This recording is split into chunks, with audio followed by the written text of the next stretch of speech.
The waiting chamber smelled like fear. It was a sharp, bitter smell that hung in the air like smoke. 30 fighters sat in the massive room, each one representing their entire species. Some were tall, some were short. Some had scales, some had fur, and some had skin that looked like metal. But they all shared one thing. They were all terrified.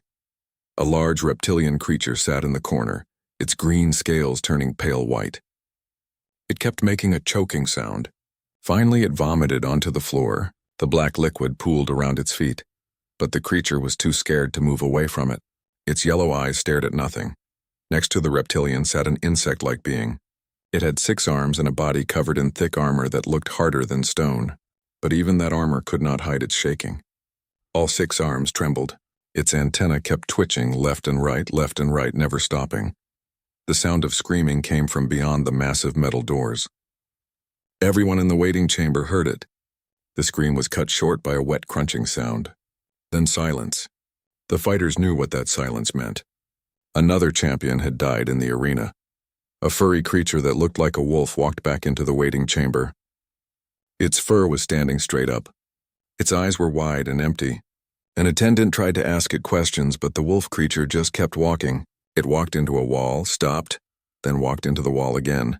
The attendant had to guide it away to a medical room. This was the Crimson Amphitheater on Vex Prime. Every 10 years, the galaxy held these trials. Each species sent one champion. These champions fought in single combat against creatures, warriors, and nightmares. The trials decided everything. Trade rights, territory claims, political power. If your champion lost, your species suffered for 10 years. If your champion died, which most did, your species was marked as weak. But the fighting was not the worst part. The worst part was the 3 judges. The judges were ancient beings. No one knew how old they were. Some said they were older than stars. They sat on 3 massive thrones in the arena, watching every fight. They had power that no one understood. They could look into a fighter's mind and see their deepest fears. Then they would create trials based on those fears. A champion who was afraid of drowning would fight in a room filled with water. A champion who feared fire would face flames that never stopped burning. A champion who had watched their family die would see twisted versions of their loved ones trying to kill them. Judge Velthar was the oldest. Its body looked like it was made from purple crystal. Light moved inside it like blood. It never blinked because it had no eyes, just a smooth surface where a face should be. But everyone knew it was watching. Always watching. Judge Morthus was made of shadow. It had no solid form. It moved like smoke, always shifting, never staying in one shape for long. Morthus fed on fear. Everyone knew this. When fighters were afraid, Morthus grew larger and darker. When fighters felt brave, Morthus became thin and weak. Right now, in this waiting chamber full of terrified champions, Morthus was probably fat and strong. Judge Kale was different. It looked like a machine, all metal and glowing lights. It did not feed on fear like Morthus. Instead, it calculated everything. It knew the probability of every fighter's victory before they even entered the arena. Kale had never been wrong. Not once in 10,000 years. The attendants called another name. A champion stood up on shaking legs and walked toward the metal doors. The doors opened with a sound like thunder. The roar of millions of watching aliens poured into the waiting chamber. Then the doors closed and the sound was gone. The fighters sat in silence, waiting.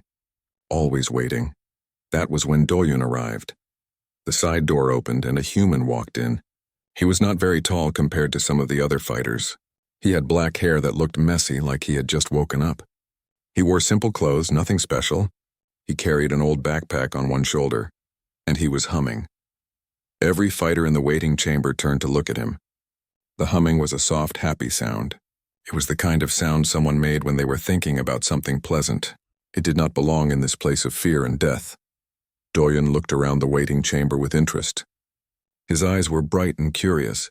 He smiled at the other fighters. Some of them looked away quickly. Others just stared at him like he was something they had never seen before. "Hey," Doyun said to the nearest fighter, a tall, gray alien with 4 arms. "Do you know if this place has vending machines? I skipped breakfast." The gray alien's mouth opened and closed, but no sound came out. Doyun shrugged and walked further into the room. He waved at the insect creature with the trembling arms. "Nice armor," he said cheerfully. The insect made a clicking sound and turned away. An attendant rushed over to Doyun. The attendant was a small, thin creature with smooth blue skin. "You are late," it said in a high, nervous voice. "Champion Doyen of Earth, you were supposed to arrive 3 hours ago." "Yeah, sorry about that," Doyen said. He did not sound very sorry. "The transport got delayed. Then I took a wrong turn. This station is huge." I ended up in what I think was a food court. "Did you know there's a place here that serves fried insects? They're pretty good." The attendant made a sound like a sigh. "You have been assigned a preparation chamber. You must meditate and prepare your mind for—" "I'm good," Doyen interrupted. He patted his backpack. "I brought snacks and a music player." "I'm prepared." The attendant stared at him. All the other fighters were staring too. The reptilian creature in the corner had stopped choking. Even its fear seemed to pause as it tried to understand what it was seeing. Doyen found an empty bench and sat down. He opened his backpack and pulled out a sandwich wrapped in plastic. He unwrapped it and took a bite. "So," he said to no one in particular, "how does this work? Do they call us in a specific order, or is it random?" No one answered him. Doyen ate his sandwich. The other fighters watched him eat. Some of them looked confused. Others looked angry. How could this human be so calm? Did he not understand where he was? Did he not know about the judges? The wolf creature came back into the waiting chamber. It was being carried by 2 attendants now. Its eyes had rolled back in its head. It was making a low moaning sound. The attendants carried it past Doyen. Doyen watched them go. "That looks bad," he said quietly. Then he took another bite of his sandwich. More time passed. More champions were called. Some came back broken. Some did not come back at all. The pile of fear in the waiting chamber grew thicker. The smell got worse. Finally, an attendant approached Doyen. "Champion Doyen of Earth," it said. "You are called." Doyen stood up. He stuffed the rest of his sandwich into his mouth and chewed quickly. He swallowed, then rolled his shoulders and stretched his arms above his head. His back made a cracking sound. "Okay," he said. "Let's do this." He walked toward the massive metal doors. Every other champion had walked to those doors with slow, heavy steps.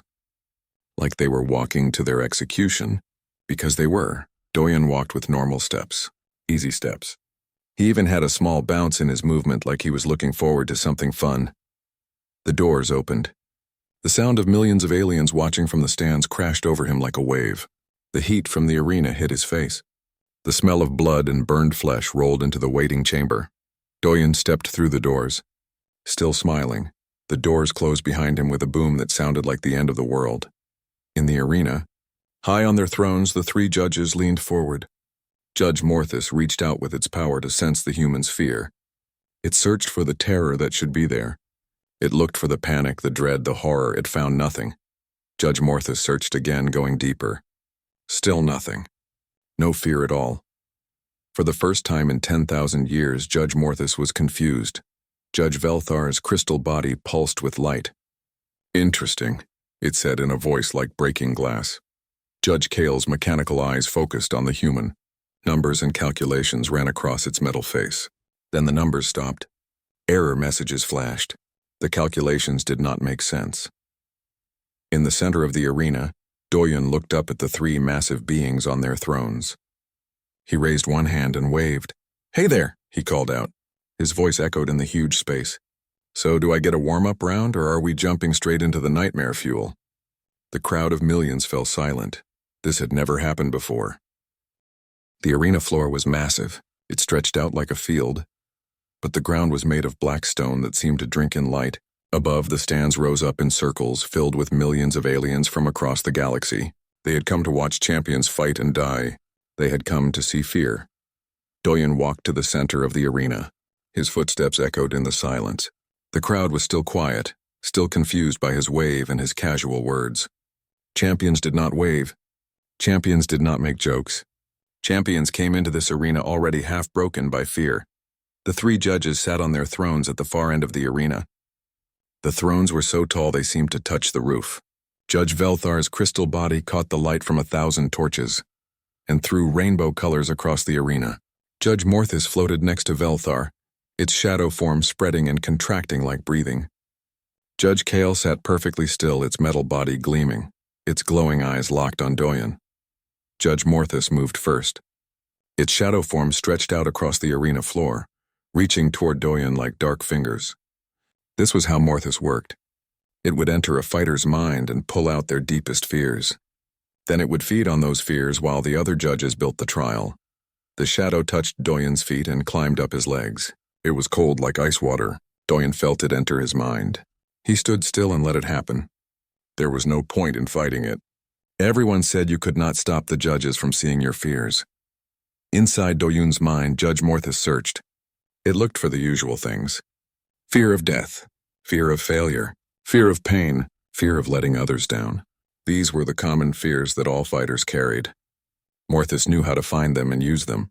But in Doyen's mind, Morthus found something different. It found memories of laughter. It found embarrassing moments from Doyen's childhood that made him cringe but also smile. It found thoughts about his own death, but these thoughts were calm, almost peaceful, like Doyen had accepted that death would come someday, and had decided not to worry about it. Morthus pushed deeper, getting frustrated. There had to be fear somewhere. Every living thing feared something. It found a memory of Doyen's grandmother dying. Surely this would have fear attached to it. But when Morthus examined the memory, it found sadness, yes, but also gratitude. Doyen had been grateful to know her. Grateful for the time they had together. There was no terror of death in this memory. Only acceptance and love. Morthus pulled back, confused. In 10,000 years of trials, it had never felt a mind like this. Is there a problem? Doyen called out. You've been standing there for like 2 minutes. I'm starting to think this is a waiting game strategy. Judge Velthar spoke. Its voice sounded like crystal bells breaking. Human, you show no fear. This is impossible. All beings fear. Doyen shrugged. I mean, I'm not a huge fan of spiders, and public speaking is pretty rough. But I figured you guys would throw bigger stuff at me than that. You understand you may die here? Judge Kale asked. Its voice was flat and emotionless, like a computer speaking. Yeah, Doyen said. I'm aware. Everyone dies eventually. At least if I die here, it'll be interesting, the crowd murmured. This was not how champions spoke. This was not how anyone spoke when facing the judges. Judge Velthar's crystal body pulsed with bright light. Very well. We shall begin your trial. Perhaps fear will find you when the nightmares become real. The arena floor began to change. The black stone rippled like water. It shifted and moved, rising in some places, sinking in others. Colors bled into the stone. Shapes formed from nothing. Doyen watched with interest as the arena transformed around him. In less than a minute, he was no longer standing in the crimson amphitheater. He was standing in a house. His house. The house where he grew up on Earth. Everything was perfect. The faded blue paint on the walls. The old couch with the tear in the left cushion. The pictures on the shelf. But everything was darker than it should be. The shadows were too thick. The air felt heavy and wrong. Doyen looked around. Okay, this is a pretty good copy, he said. Though the couch should be more green-blue, not blue-green. There's a difference. A figure appeared in the doorway to the kitchen. It was Doyen's grandmother. But her eyes were empty and black. Her skin was gray like ash. Her mouth opened too wide, showing too many teeth. Doyen, the thing that looked like his grandmother, said. Its voice was wrong, layered with other voices underneath. Why did you let me die? This was the standard nightmare tactic. The judges would create twisted versions of loved ones. They would blame the fighter for their deaths. Most fighters broke immediately when they saw this. Some screamed. Some cried. Some simply gave up and let the trial kill them. Doyen tilted his head and studied the creature. You know, he said, you almost got her voice right. But Grandma's kimchi recipe was spicy. You'd need more anger in that voice. She was always angry about something. It was kind of her thing. The grandmother creature lunged at him with impossible speed. Its hands had turned into claws. Doyen sidestepped smoothly, letting it rush past him. It crashed into the wall, which crumbled like paper. Also, Doyen continued, Grandma died peacefully in her sleep at 93. She wasn't scared. She told me the night before that she was ready. So using her to scare me is kind of missing the point. More figures appeared. Friends who had died in the colony wars. Family members lost to disease. Each one was twisted and dark, designed to break Doyen's spirit. Doyen walked through them all. Sometimes he moved around them. Sometimes he talked to them, pointing out the small details that the judges had gotten wrong. He walked down a hallway that seemed to stretch forever, filled with whispers of his failures and regrets. Oh, existential dread hallway, he said. Classic. We have stories about this kind of thing on Earth. They're usually in the horror genre. Judge Morthus was starving. The shadow being had expected to feed on Doyen's fear by now. It had expected the human to break down, to scream, to beg. Instead, the human was treating the nightmare trial like a museum tour. Judge Velthar spoke to the other judges. This is not working.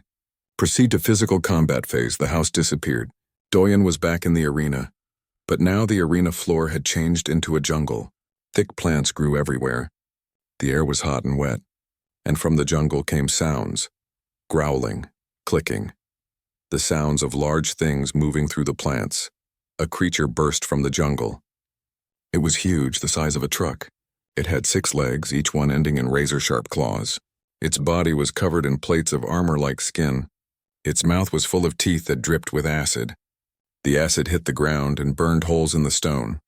This was a render beast, one of the most dangerous creatures in the galaxy. 3 champions had died fighting render beasts this year alone. The beast charged at Doyen. It moved fast despite its size. Its claws tore up the ground as it ran. Doyen waited until the beast was almost on top of him.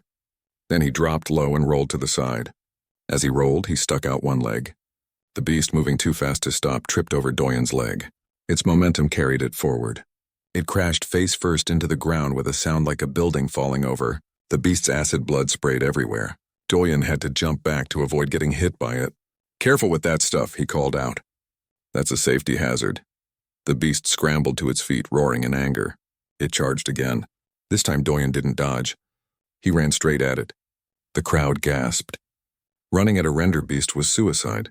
At the last second, Doyen slid under the beast like he was sliding into a base in baseball. He passed under its body between its legs.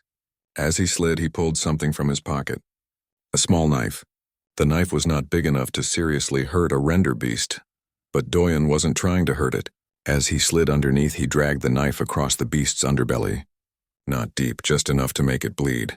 The acid blood poured down, but Doyen was already past the beast, rolling to his feet behind it.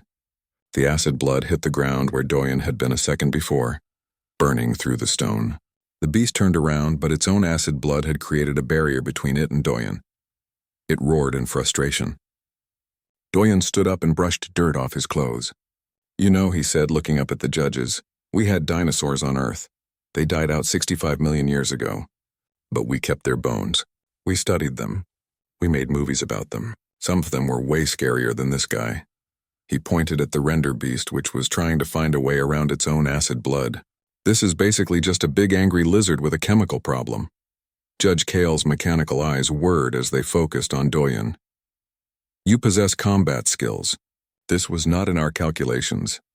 "I'm from the Colony Wars generation," Doyen said. "We all learned to fight. When you grow up on a colony world where everything is trying to kill you, you get good at not dying. It's a survival thing." 2 more render beasts emerged from the jungle, then 3 more after that. The judges were escalating. 5 render beasts was more than any champion had ever faced. Doyen looked at the 5 massive creatures surrounding him. He stretched his arms and rolled his neck. The crowd was silent, waiting for the human to show fear, waiting for him to break. Instead, Doyen smiled. A real, genuine smile. "Now we're getting somewhere," he said. Judge Morthus shrank smaller. Without fear to feed on, it was getting weaker, and deep in its ancient mind, a new feeling started to grow. A feeling it had not experienced in 10,000 years. Judge Morthus was starting to feel afraid. The 3 judges had never stopped a trial before to talk. In 10,000 years, they had simply watched and tested. But now, as Doyen fought 5 render beasts at once, the judges spoke to each other in voices only they could hear. Judge Morthus spoke first. Its shadow form was thin and weak now. "I sense no fear. I have searched his mind completely. There is no fear to find. How can a being function without fear? Fear is the foundation of survival. Without it, a creature should simply walk into danger and die." Judge Kale responded, its mechanical voice clicking with processing sounds. "Human physiology indicates a functioning amygdala.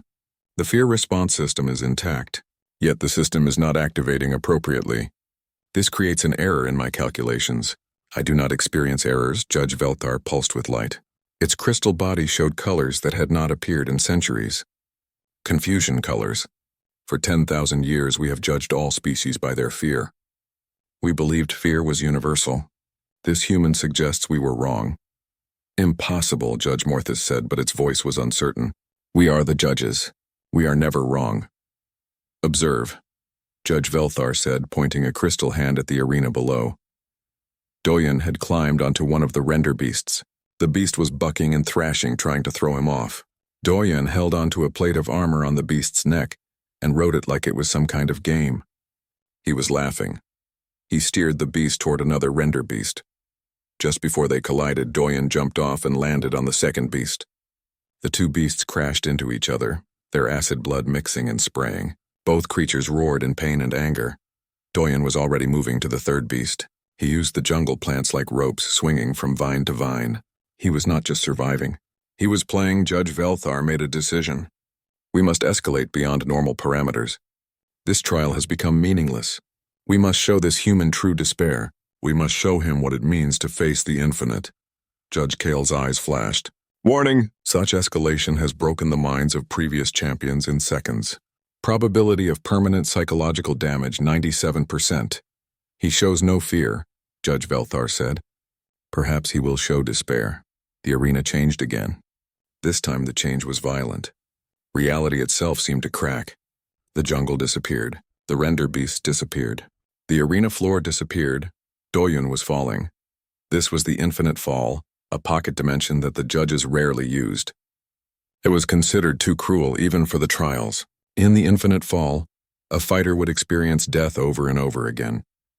Each death felt completely real. The pain was real. The fear was real. But just before the moment of actual death, the fighter would be pulled back and the fall would begin again. The Quelix champion had lasted 17 seconds in the infinite fall before its mind broke. Doyen fell through darkness. Then he hit the ground. His body shattered on impact. He felt every bone break, felt his skull crack, felt his life leaving him. Then he was falling again. This time he fell into fire. He burned. The pain was beyond description. He screamed as his flesh melted and his lungs filled with smoke. Then he was falling again into water. He drowned. His lungs filled with water. He thrashed and struggled, but there was no surface, no air, just endless water and the feeling of suffocating. Then falling again, crushed by rocks, torn apart by creatures, frozen in ice. Each death felt real. Each death brought pain that no mind should have to experience. The judges expected Doyen to break in 30 seconds. They were being generous with their estimate. 5 minutes passed. Doyen experienced hundreds of deaths in those 5 minutes. Each one was different. Each one was horrible. When the judges finally pulled him back to the arena floor, they expected to find a broken human. A shattered mind. A body curled into a ball, whimpering. Doyen appeared on the arena floor, gasping for air. His body was shaking. Sweat covered his face. His eyes were wide and he was taking deep, desperate breaths. The crowd was silent. The judges leaned forward, satisfied. Finally, they had broken the human. Then Doyen started laughing. It was not the laugh of someone whose mind had broken. It was genuine laughter, deep and real. He lay on his back on the arena floor, staring up at the ceiling, and laughed until tears ran down his face. Okay, he said between laughs. Okay, that was actually pretty good. He sat up, wiping tears from his eyes. I mean, it was horrible. Really genuinely awful. But it was creative. I respect the creativity. He stood up on shaking legs. The burning one was rough. And the drowning one went on a bit long. But you know what? At least you were trying something different. That gets points for effort. Judge Velthar's crystal body went completely dark for a moment. When the light returned, it was a color that had never been seen before. You found that experience acceptable? Acceptable is a strong word, Doyen said. He was still catching his breath. It was terrible. But here's the thing. I knew it wasn't real. I mean, it felt real. The pain was definitely real. But I knew I wasn't actually dying, because if I was actually dying, we wouldn't be having this conversation right now. He walked closer to the judges' thrones, looking up at them. Champions never approached the judges like this. It was considered disrespectful. But Doyen walked right up to the base of the thrones like he was talking to friends. Can I ask you something? Doyen said. Why do you do this? The trials, the fear, all of it. What's the point? Judge Kale spoke. The trials determine resource allocation and territorial rights. They maintain order in the galaxy. This has been our purpose for 10,000 years. That's what you do, Doyen said. I asked why. Why does it have to be based on fear? Why does it have to be about breaking people? Judge Morthus's shadow form moved closer. Because fear is universal. It is the one constant across all species. The strong survive. The weak perish. Those who master their fear deserve to lead. Those who cannot are not worthy. Doyen was quiet for a moment. Then he said, "That's the saddest thing I've ever heard." The entire arena seemed to hold its breath. No one had ever called the judges sad before. It was not just disrespectful. It was dangerous. You think you're testing people, Doyen continued. But really, you're just feeding on fear. Especially you. He pointed at Judge Morthus. You literally eat fear. This whole system is designed to create fear so you can survive. It's not about justice or strength or any of that. It's about feeding time. Judge Morthus grew larger, its shadow spreading across half the arena. You dare? Yeah, I dare, Doyen interrupted. Because here's what I figured out while I was experiencing all those deaths. You're afraid, all three of you. You're afraid of what happens if people stop being scared. You're afraid of becoming irrelevant. Judge Velthar stood from its throne. The crystal being rose to its full height, towering over the arena. You understand nothing, human. We are eternal. We do not fear. Then why do you need these trials? Doyen asked. If you're so powerful, if you're so eternal, why do you need to watch others suffer? Why do you need to prove your strength over and over again? That sounds like fear to me. That sounds like you're afraid no one will respect you if you stop. The judges were silent. In the stands, millions of aliens watched and waited. Some of them were starting to think about what the human was saying. Some of them were starting to ask themselves questions they had never asked before. Doyen turned to face the crowd. He spoke loudly so everyone could hear. I'm human. I'm from Earth. And I'm going to tell you something about humans. We know we're going to die. Every single one of us knows it from the time we're kids. Death is waiting for all of us. That's just a fact. He spread his arms wide. Most species try to hide from that fact. They try to pretend it's not real. But humans. We decided to do something different. We decided to laugh at it. We decided to live anyway. Not in spite of death, but because of it. Because when you know your time is limited, you make it count. He looked back at the judges. That's why I'm not afraid. Not because I'm brave. Not because I'm special. But because I've already accepted the worst thing that can happen. I'm going to die someday. Maybe today. Maybe in 50 years. But it's going to happen. And you know what? That's okay. What matters is what I do before that happens. Judge Kale's eyes flickered rapidly, processing what it was hearing. This is a philosophy we have not encountered before. It's not a philosophy, Doyen said. It's just reality. You've built this whole system on fear. But fear only works if people think they can avoid death by being strong enough or scared enough. Humans learned a long time ago that you can't avoid death. So we stopped trying. We just started living instead. Judge Morthus was now almost transparent. Without fear to feed on, it was fading. Its voice was weak when it spoke. If the galaxy stops fearing, I will cease to exist. Yeah, Doyen said. He didn't sound happy or sad about it. Just matter of fact. That might be true. But maybe that's not a bad thing. Maybe it's just a change. And change is scary, I get it. But it's also how things grow. Judge Velthar sat back down on its throne. For the first time in 10,000 years, it looked tired. What would you have us do, human? I don't know, Doyen admitted.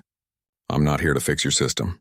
I'm just here to represent my species. But maybe you could try testing something other than fear. Maybe you could test courage. Or creativity. Or compassion. There are lots of ways to measure strength that don't involve breaking people. The arena was completely silent now. Even the air seemed to be waiting. Judge Velthar spoke to the other judges in the private voice only they could hear. We must make a decision. This trial has gone beyond anything we have done before, Judge Kale responded. All my calculations suggest the same conclusion. If we continue as we have, we will prove nothing except our unwillingness to adapt. Judge Morthus said nothing. It was too weak to speak now. Judge Velthar stood again. This time when it spoke, its voice carried to every being in the arena and across the galaxy through the broadcast systems. Doyen of Earth, you have shown us something we have not seen in 10,000 years. You have shown us that our understanding of strength was incomplete, but showing us this is not the same as defeating the trial. The trial continues, and we have one more test for you. The arena floor began to crack apart. Light poured from the cracks. Not normal light. This was light that hurt to look at. Light that felt wrong. "If fear will not stop you," Judge Velthar said, "then let us see if overwhelming force will. We release every trial, every beast, every challenge, all at once." The cracks in the arena floor opened wider. Doyun could see things climbing out of those cracks. Many things. Terrible things. He took a deep breath and cracked his knuckles. "Okay then," he said quietly. "Let's finish this." The arena floor shattered completely. From the holes came every creature, every weapon, every killing mechanism that the judges had collected over 10,000 years. This was not how the trials were supposed to work. The trials were meant to be sequential, one challenge at a time. But the judges had abandoned their own rules. Render beasts climbed out of the cracks. Not 5 this time, 20, 30, they kept coming. Behind them came shadow wraiths, beings made of living darkness that fed on life force. Flying razors swooped down from above, their wings sharp enough to cut through metal. Fire elementals pulled themselves from pools of lava that appeared in the arena floor. Ice constructs formed from frozen air, their bodies crackling with cold. The ground began to shift and change. Spikes shot up randomly from the floor. Walls of fire appeared and disappeared. The air itself became poisonous in some areas, clean in others. The arena had become a war zone. In the stands, aliens were shouting. Some were protesting. This violated the ancient rules. The trials were supposed to test champions fairly. This was just execution, but the judges did not care anymore. They needed to understand what they were facing. They needed to know if this human could be stopped.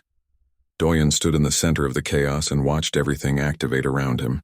Any normal fighter would have been dead in seconds. There was too much. Too many threats from too many directions. Doyen started moving. He ran toward a render beast, then at the last second changed direction and rolled under a flying razor that had been diving at him. The razor's momentum carried it forward. It crashed into the render beast. The beast's acid blood sprayed onto the razor, melting its wings. Both creatures fell, tangled together. Doyen kept running. A shadow wraith reached for him with hands made of pure darkness. Those hands could drain the life from a person in seconds. Doyen grabbed a piece of broken arena floor and threw it at a fire elemental. The rock passed through the wraith's body, disrupting it. The rock, now on fire from the elemental, flew into a group of ice constructs. Fire and ice exploded together, creating a cloud of steam. He was not trying to defeat everything. That would be impossible. Instead, he was making everything fight each other. A spike shot up from the ground, aimed at his chest. Doyen twisted to the side. The spike missed him but hit a render beast that had been charging from behind. The beast roared and thrashed, pulling the spike from the ground. This created a hole that 2 shadow wraiths fell into. Doyen jumped, grabbed onto a flying razor that was passing overhead, and used it to swing himself toward a wall of fire. He let go at the right moment and flew through the air, passing through a gap in the flames. He landed on the back of another render beast, used it as a stepping stone, and jumped again. He was laughing. Not the laugh of someone whose mind had broken. The laugh of someone having fun. "This is Tuesday night," he shouted while dodging plasma fire from automated turrets that had risen from the floor. "This is what I call a Tuesday night." High on their thrones, the judges watched in silence. Between dodging and running and jumping, Doyen started talking to them. "You know what I think?" he called out. "I think you built this whole system on fear because you're afraid yourselves." Judge Velthar's voice boomed across the arena. "We are eternal beings. We do not fear." Doyen slid under another render beast, popped up on the other side, and kicked a small fire elemental into a pool of water. The elemental exploded into steam. "Really?" he shouted back. "Then why do you need these trials? If you're so powerful, why do you need to prove it every 10 years? "The trials maintain order," Judge Kale said. Its mechanical voice was somehow audible even over the chaos. "They prevent war. They create structure." "That's the excuse," Doyen said.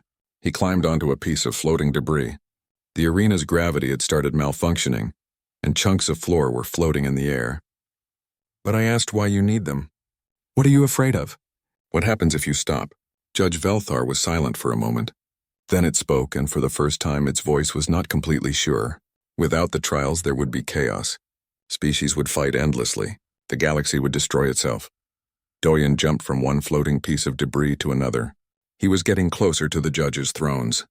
"Or maybe," he said, "the galaxy would learn to talk to each other." Maybe species would find other ways to solve problems. But you'll never know because you're too afraid to let them try. A massive explosion happened behind Doyen. 3 render beasts had collided with a group of fire elementals. The force of the explosion launched Doyen through the air. He twisted in midair, landed on a wall, ran along the wall horizontally for several steps, then pushed off and landed on another floating piece of debris. You're afraid of becoming obsolete, Doyen continued. You're afraid that if the galaxy doesn't need you anymore, you'll have no purpose. So you keep the system going. You keep making everyone afraid. Because as long as everyone is afraid, they need judges. The creatures were thinning out now. They had destroyed each other more than Doyen had destroyed them.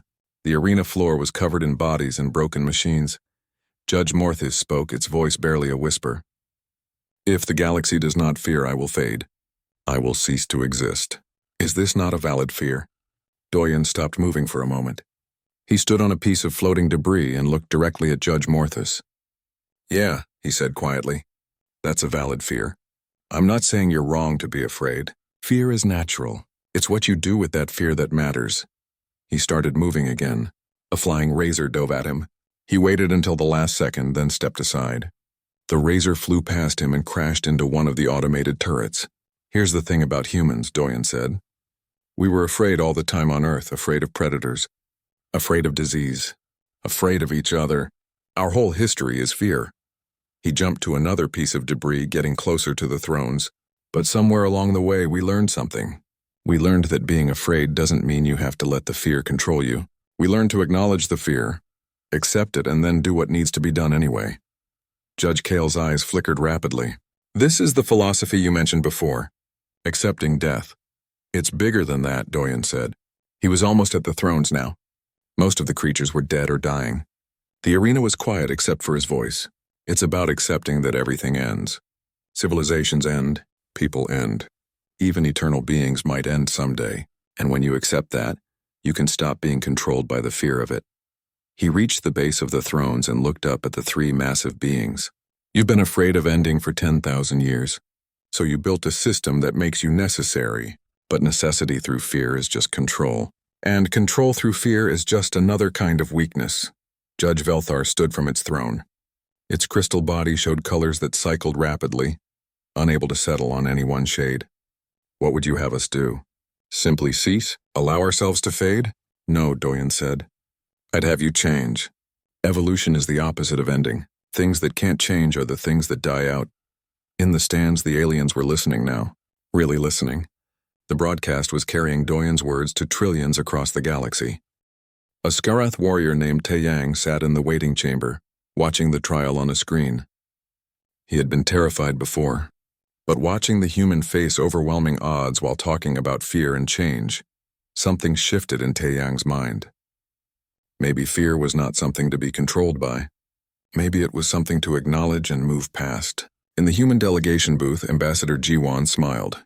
This was exactly what Earth had hoped for when they sent Doyen. They had not sent their strongest fighter. They had not sent their smartest person. They had sent someone who understood that sometimes the best way to change a system is to refuse to play by its rules. Down in the arena, Doyen climbed the first few steps of Judge Velthar's throne. This was absolutely forbidden. No champion had ever touched the judges' thrones. But Doyen was tired of forbidden rules. Change is scary, he said to the 3 beings who had ruled the trials for 10,000 years. I know it is. But you know what's scarier? Staying the same forever. Doing the same thing for 10,000 more years because you're too afraid to try something different. Judge Morthis's shadow form was barely visible now. But if we change, I will fade. My existence depends on fear. Doyen looked at the fading being with something like sympathy. Maybe, he said. Or maybe you'll find something else to feed on. Hope is an emotion too. So is joy. So is determination. Have you ever tried feeding on those? Judge Morthis seemed to consider this. In its entire existence, it had only known fear. The idea of feeding on other emotions had never occurred to it. Judge Kyle spoke. My calculations indicate that system change would create a period of instability. Probability of conflict during transition, 73%. Probably, Doyen agreed. Change is messy. It's not clean or easy, but staying the same is not working either. Your system creates fear and fear creates conflict. You're just managing the conflict, not preventing it. Judge Velthar sat back down heavily. Its crystal body had lost some of its brightness. It looked tired in a way that ancient beings should not look tired. You have shown us something today, human. You have shown us that our system is flawed, but showing us the flaw is not the same as providing a solution. I know, Doyen said. He sat down on the steps of the throne, exhausted. The adrenaline was wearing off and he was starting to feel the pain from the fight. I don't have all the answers. I'm just one person. But I know that this system, the way it is now, is built on fear, and anything built on fear will eventually collapse. The arena was silent except for the sound of dying creatures and the crackling of fires. The crowd waited. The judges sat on their thrones, thinking thoughts they had not thought in millennia. Finally, Judge Velthar spoke. We will consider your words, Doyen of Earth, but know this. If we change, if we abandon the system of fear, there will be chaos. Species will challenge each other. Wars may start.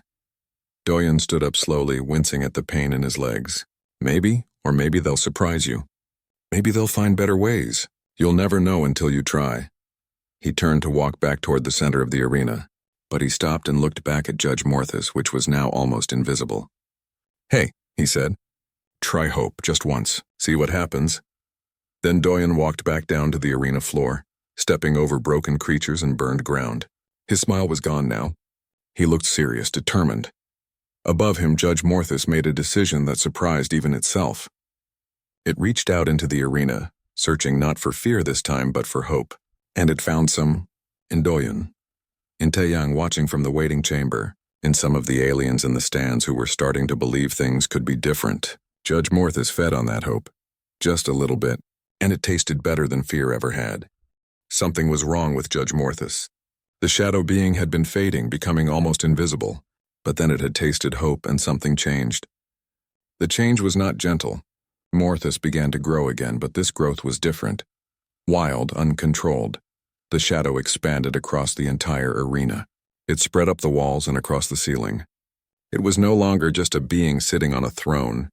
It was becoming something else. Something bigger and more terrible. Doyen stopped walking and looked up. Oh, that's not good.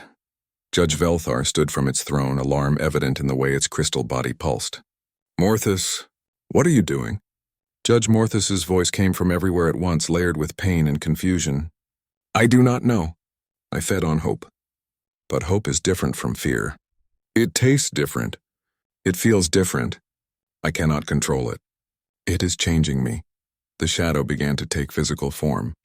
It solidified into something that hurt to look at, something that should not exist in normal space. Judge Morthus was becoming a creature of pure emotion, no longer just shadow, no longer bound by its previous form.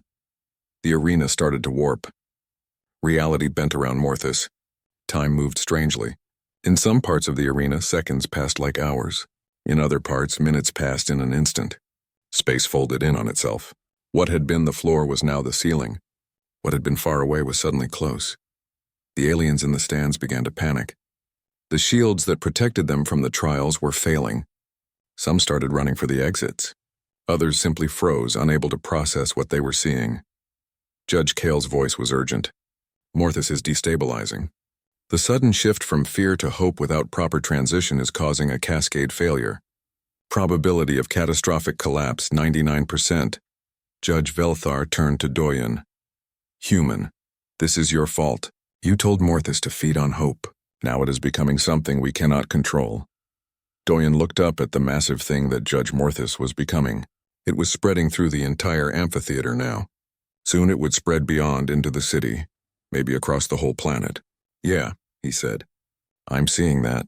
The arena floor cracked under the weight of Morthus's transformation. Pieces of reality were breaking off and floating away. Some of those pieces showed different times. Doyen could see the arena as it had been 1,000 years ago. He could see it as it might be in the future. All of it was happening at once. Can you stop it? Doyen asked the other judges. No, Judge Velthar said. Its voice, usually so confident, was filled with something that sounded like fear. We have never seen Morthus like this. We do not know how to contain it. Judge Kale's eyes flickered wildly, running calculations faster than ever before. No viable solution found. All scenarios result in destruction. Doyen watched the chaos spreading around him. He could run.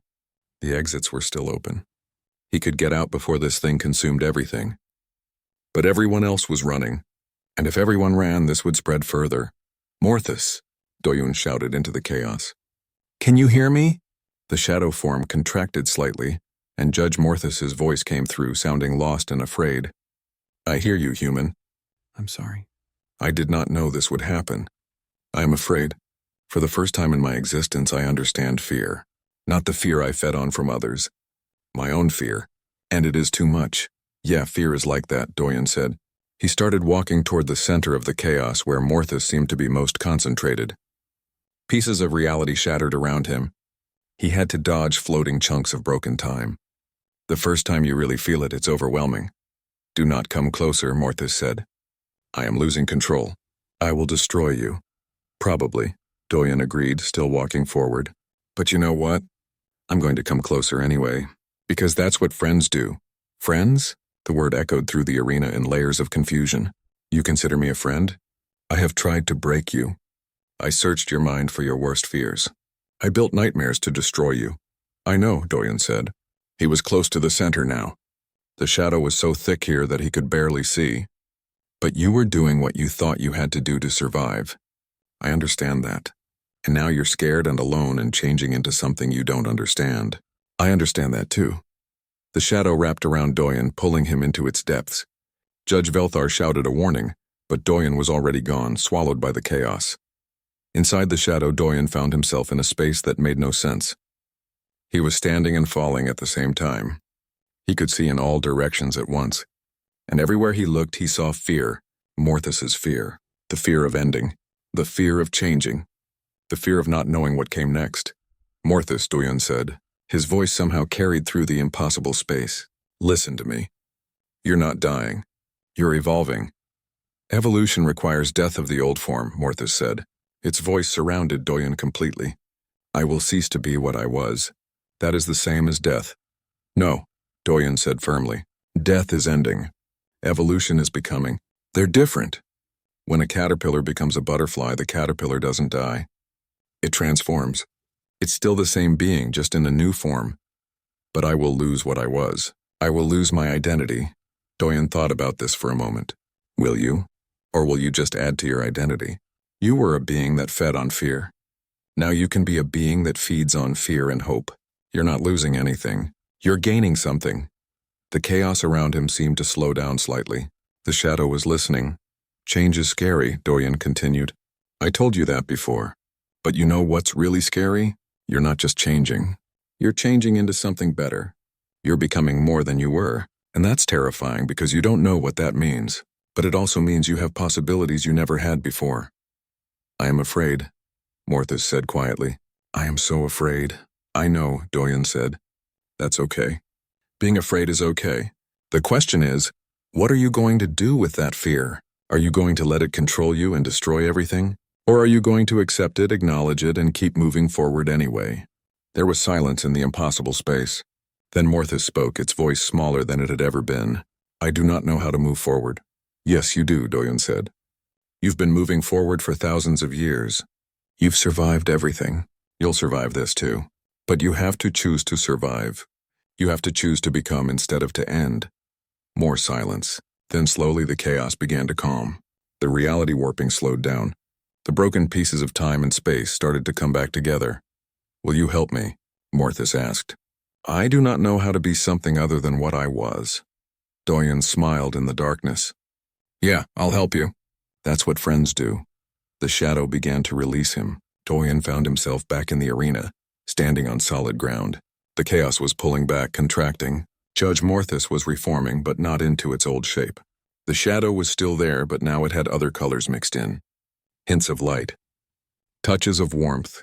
Judge Velthar and Judge Kale descended from their thrones, approaching Morthus carefully. Are you stable? Velthar asked. I am uncertain, Morthus said. Its form was still shifting, still changing, but the changes were slower now. More controlled. I am becoming something new, but I am choosing the change now, not being controlled by it. The human showed me how. Judge Velthar turned to Doyen. Its crystal body showed colors that might have been respect, or maybe gratitude. You saved us, human. You saved this entire world, perhaps this entire sector of space. I just talked to him, Doyen said. He was tired, so tired. Sometimes that's all people need. Someone to talk to when they're scared. Judge Kyle's eyes focused on Doyen with new intensity. You have changed everything.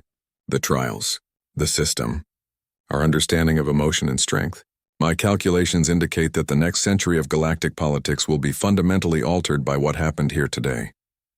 Is that good or bad? Doyen asked. Unknown, Judge Kale admitted. But change is necessary for growth. You taught us that. Judge Velthar looked out at the arena, at the aliens slowly returning to their seats, at the cameras still broadcasting to trillions across the galaxy. We must make an announcement. We must tell the galaxy what has changed. The three judges returned to their thrones.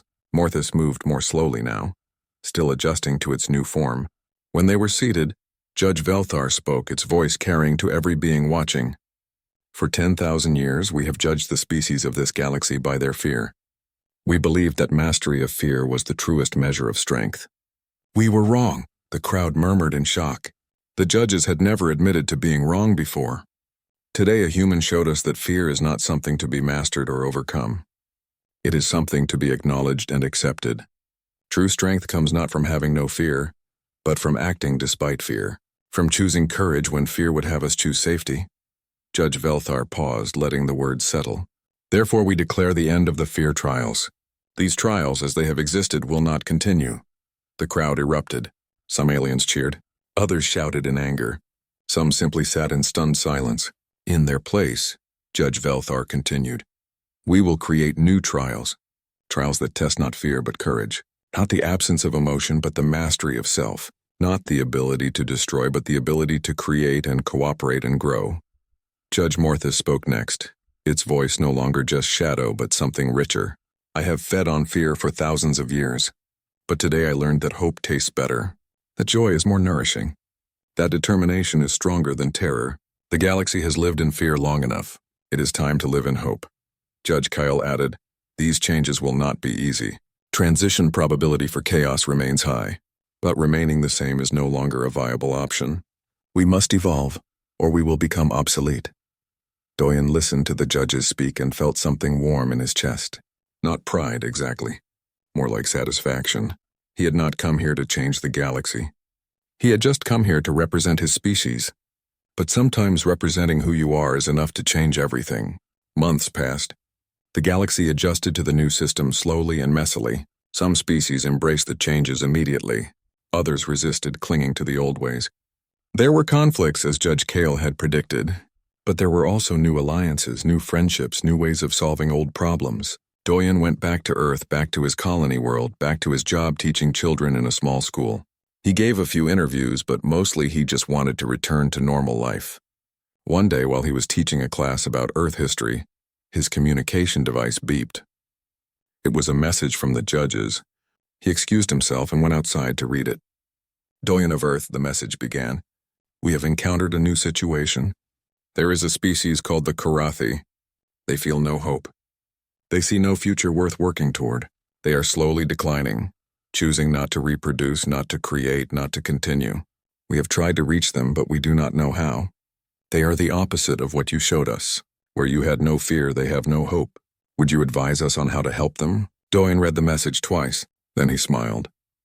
The same smile he had worn when he walked into the arena that first day. The smile that had confused the judges and changed everything. He typed a response. Sure, I'll help. But fair warning, my methods are weird. A few seconds later, Judge Kale responded. We have calculated a 73% probability of chaos if you become involved. Doyen laughed and typed back. Only 73%? I'm slipping. When do we start? He went back into his classroom, told his students they would have a substitute teacher for a while, and started packing. As he packed, he hummed the same old song he had been humming the day he walked into the Crimson Amphitheater. His students asked where he was going. Just helping some friends, he said. Nothing big, but his students had seen the broadcasts. They knew who he was and what he had done. They knew that when Doyen said it was nothing big, it probably meant he was about to change something important again. That evening, Doyen stood at the spaceport, waiting for the transport that would take him to the Karathi homeworld. He thought about Judge Morthus, who was still learning how to feed on hope instead of fear. He thought about Judge Velthar and Judge Kale, who were redesigning the entire trial system. He thought about all the species across the galaxy who were learning to face their fears instead of being controlled by them. And he thought about the Karathi, a species with no hope, and wondered what he could possibly say to them. He did not have all the answers. He never had. But he knew one thing. Sometimes the best way to help someone find hope is to show them that even in darkness, even in fear, even when everything seems impossible, you can still choose to smile. The transport arrived. Doyen picked up his old backpack and walked toward it. As he walked, he started humming again. The song was old from Earth, from a time before the colony wars. It was about keeping going even when things were hard, about finding light in the darkness, about choosing to live even when dying seemed easier. He boarded the transport, found a seat by the window, and looked out at the stars. Somewhere out there was a species that needed help. And maybe, just maybe, a human with a weird sense of humor and no fear of death was exactly what they needed. The transport lifted off, heading toward the unknown. Doyen closed his eyes and smiled. He was scared, actually. Scared he would not be able to help the Karathi. Scared he would fail. Scared he would let everyone down. But he acknowledged that fear, accepted it, and decided to try anyway. Because that was what courage really meant. Not the absence of fear. Not the mastery of fear. Just the simple choice to keep moving forward even when you were scared. And sometimes that choice was enough to change everything.